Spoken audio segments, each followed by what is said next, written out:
জুলাই মাসে এনসিপি সারা দেশ সফর করবেন।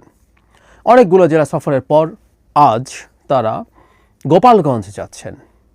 নানা রকম উদ্বেগ উৎকণ্ঠা ছড়িয়ে পড়েছে চারদিকে, এবং জনাব নাহিদ ইসলাম এনসিপির আহ্বায়ক, তার একটা status 16 July march to Gopalganj, তিনি মার্চের কথা বলছেন। কেমন যেন শোনায়, অন্যান্য ক্ষেত্রে তারা এই ধরনের কথা বলেন। সেই ইঙ্গিতের খানিকটা যৌক্তিকতাও হয়তো আছে, কারণ গোপালগঞ্জ শেখ হাসিনা পরবর্তী সময়ে যেভাবে রয়ে গেছে, আমিও বহুবার অন্তত দুটা বা কমপক্ষে দুটো করেছি, 3টা ভিডিও সম্ভবত করেছি, যেখানে আমি গোপালগঞ্জকে স্বাধীন গোপালগঞ্জ, স্বাধীন আওয়ামী গোপালগঞ্জ বলেছি। আমি এটা সরকারের একটা বড় ব্যর্থতা হিসেবেও দেখতে চাই। যাই হোক, তারা যখন এখানে যাচ্ছেন, এখানে নানা রকম উস্কানি ছড়িয়ে পড়ছে চারদিকে। আমি ফেসবুকে দেখলাম কেউ আহ্বান জানাচ্ছেন এটাও, এমনকি যে শেখ মুজিবুর রহমানের যে সমাধি আছে সেখানে, কবরকে কেন্দ্র করে নানান রকম স্থাপনা আছে, এনসিপির উচিত হবে সেগুলো আছে। আমরা হবে কি না হবে পরে আসব। সবার আগে এই প্রশ্ন হয়তো করা যেতে পারে যে গোপালগঞ্জে এখনই তাদের যাওয়া ঠিক হচ্ছে কিনা। প্রশ্নটা এই কারণে এসছে, আমি ধারণা করি আওয়ামী লীগের অসংখ্য বাংলাদেশে যেসব নেতাকর্মী পালিয়ে যেতে পারেনি, সেরকম অসংখ্য নেতাকর্মী গোপালগঞ্জে আছে, এবং ওই জায়গাটাই ভিন্ন রকম। আমি আর একটা পার্সোনাল বাগেরহাট যাচ্ছিলাম গোপালগঞ্জের ওপর দিয়ে, মাঝে গোপালগঞ্জে থামলাম চা খাওয়ার জন্য। খুবই সাধারণ চা বিক্রেতা, তার ওখানে চা খেতে খেতে, পেঁয়াজু খেতে খেতে তাদের সাথে কথা হচ্ছিল, জিজ্ঞেস করা হচ্ছিল, আমাদের সাথে আরও কয়েকজন ছিলেন, তারা জিজ্ঞেস করছিলেন, আমরাও জিজ্ঞেস করলাম যে তারা আওয়ামী লীগের এই যে শেখ হাসিনা যা যা করলো সেই ব্যাপারে তাদের অবস্থান কী। প্রথম একটু সংকোচ, তারপর আসলে তারা সেই জায়গা থেকে খোলস ছেড়ে বেরিয়ে আসলেন এবং এবার জানালেন যে তারা আওয়ামী লীগের সাথেই আছেন, ভোট হলে নৌকাতেই ভোট দেবেন। তখন আওয়ামী লীগের এই নিষিদ্ধ বা এই ঘটনাগুলো ঘটেনি। আরও কিছু মানুষজন এগিয়ে আসে, মানে ওই জেলাটার সাধারণ মানুষজনও এখনও আওয়ামী লীগ এবং শেখ হাসিনার প্রতি তীব্র রকম অন্ধত্ব আছে। সেটা থাকতে পারে, আমরা সরিয়ে রাখলাম, কিন্তু ওই যে বললাম যে ওই জিনিসগুলো যখন থাকবে, মানে বিশেষ করে আওয়ামী লীগের নেতাকর্মীরা থাকা, সেটা ঝুঁকিপূর্ণ।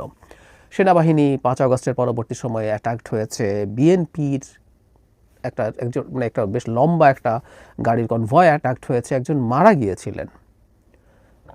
পোস্টার তারা তাদের মতো করে, মানে তাদের কাছে পুলিশ যখন পোস্টার ছিনিয়ে নিতে গেছে, আওয়ামী লীগের লিফলেট ছিনিয়ে নিতে গেছে, সেখানে পুলিশের উপরে হামলা হয়েছে, পুলিশের গাড়িতে ভাঙচুর হয়েছে। সেই সময়গুলোতে আমি ভিডিওগুলো করে বলছিলাম সরকার কি তাহলে একটা স্বাধীন গোপালগঞ্জ মেনে নিচ্ছে, এটা আওয়ামী গোপালগঞ্জ, এখানে আওয়ামী লীগ তার মতো করে থাকবে।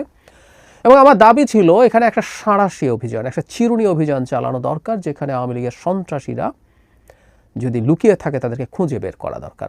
কিন্তু তেমন কিছু আমরা আসলে দেখিনি, এবং সেই প্রেক্ষাপটেই এনসিপি ওখানে যাচ্ছে। এখন দুই দলেরই দিক থেকে নানান প্ল্যান থাকতে পারে। আওয়ামী লীগ যদি এখানে তাদের সেই হামলার পাল্টায় যদি কিছু হয়, সেই ঘটনাটা আলটিমেটলি আওয়ামী লীগের দিকে যাবে, তারা তাদের অন্তত ভিজিবিলিটি দেখাতে পারবে, এবং তাদের উপরে হামলা হয়েছে, তারা উস্কানি দিয়ে যদি হামলা করাতে পারে, সেটা তাদের জন্য পজিটিভ ঘটনা ঘটবে। আমরা শেখ হাসিনাকে তো রীতিমতো এই পরিকল্পনা করতে দেখেছি, তারা এমন কিছু প্রভোগ করবেন যে তাদেরকে হামলা করা হবে। আমার নিশ্চয় মনে আছে ট্রাম্পের ছবি নিয়ে মিছিল করতে বলা হয়েছিল, তারপরে যদি হামলা করে সেই ছবি তুলে তাকে পাঠানোর জন্য এসব বলা হয়েছিল। তো এই পরিকল্পনা তাদের আছে, কিন্তু তার চাইতেও যদি ভয়ঙ্কর মনে করি, টুঙ্গিপাড়ার যে স্থাপনা আছে সেগুলো ভাঙার চেষ্টা অত্যন্ত বড় ভুল হবে, অত্যন্ত বড় ভুল হবে। আবারও বলছি, এগুলো আওয়ামী লীগকে বিরাট মাইলেজ দেবে। তারা বসে আছে এই ঘটনাগুলো ঘটুক সেটার জন্য, আমি নিশ্চিতভাবেই বলতে পারি। এখন এনসিপি কেন এই সময়ে যাওয়া ঠিক হয়েছে কি হয়নি, আমি অন্তত এই প্রশ্ন তুলতে চাই। আমি মনে করি না এ সময়ে সরকারের একটা বড় বা ম্যাসিভ একটা অপারেশনের আগে শুধু এনসিপি না, খুব বড় অন্য কোনো দলও খুব বেশি ওখানে যাওয়া উচিত হতো না, মানে অন্তত এই ধরনের শোডাউনের চিন্তা বা রীতিমতো মার্চের ঘোষণা দিয়ে। এখন তাদের মধ্যে প্রচুর লোকজন মিশে যাবেন, তারা যখন বিভিন্ন জায়গায় যান, বিভিন্ন মানুষ এসে একত্র হয়, আমরা দেখেছি ভালোই লোকজন তাদেরকে দেখতে আসেন, তাদের সমর্থনেও হয়তো আসেন। আমি আবারও বলি, আমি বহুবার বলেছি, এটা অসাধারণ দৃশ্য। আমি চাই এই দলটা গ্রো করুক, তাদের বিরুদ্ধে আমার ক্রিটিসিজম আছে, কিন্তু এই দলটা গ্রো করুক। বাংলাদেশে একটা মধ্যপন্থী দল খুব দ্রুত বেড়ে উঠুক, এটা এই রাষ্ট্রের জন্য খুব জরুরি। কিন্তু এই যে যখন জমা এটিআর থাকতে পারে, ইন্ডিয়ার এজেন্ট থাকতে পারে, যারা এখানে কোনো একটা কেওস তৈরি করতে পারে, বা যাদের থেকে একটা অংশ এনসিপির নাম দিয়ে টুঙ্গিপাড়ায় কোনো অঘটন ঘটানোর জন্য যেতে পারে, সেই সম্ভাবনাগুলো থাকে।